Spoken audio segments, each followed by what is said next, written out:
Waouh, j'ai envie d'entamer un sujet, j'ai écrit et je vais le lire, car quand je vois ce qui se passe, la politique sur les réseaux sociaux, voilà, quand je vois ce qui se passe sur la politique sur les réseaux sociaux, est souvent un terrain de jeu assez violent. Les dénonciations publiques, les accusations et les polémiques sont devenues des armes courantes, parfois pour révéler des vérités, parfois pour manipuler l'opinion. Cela peut être utile quand il s'agit de mettre en lumière des scandales ou des abus, mais quand ça vire à la calomnie ou à la guerre d'ego, ça devient toxique. Les réseaux sociaux amplifient tout, rendant chaque conflit plus bruyant et plus brutal. Je me pose une bonne question. En politique, régler ses comptes en public sur les réseaux sociaux est souvent une stratégie plus qu'un simple différend personnel.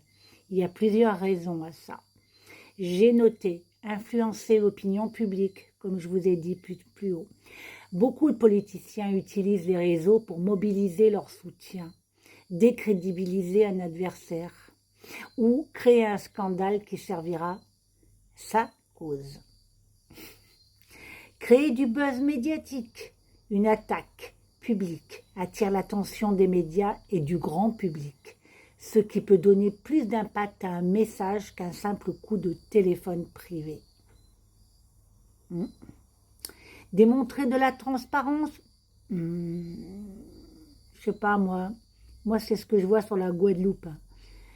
On parle de notre président de la République, d'accord, mais en Guadeloupe, ce qui s'y passe sur les réseaux sociaux, là les municipales approchent, aïe aïe aïe, il y en a qui veulent être maire, hein. Quand on voit...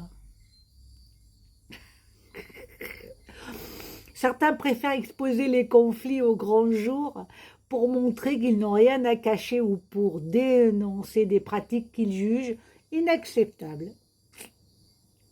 Et puis, alors ça c'est le plus fort, c'est celui ici où on en est tous convaincus, c'est un fléau, les égos et rivalités.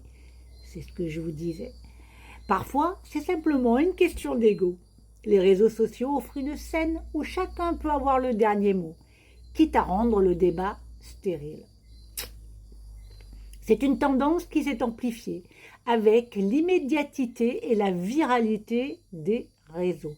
Mais souvent, cela nuit plus au débat public qu'autre chose. C'est exactement ça.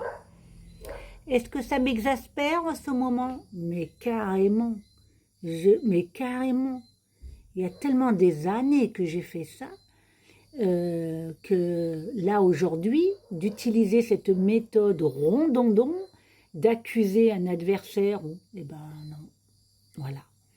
Alors en Guadeloupe, ça va y aller pour les municipales.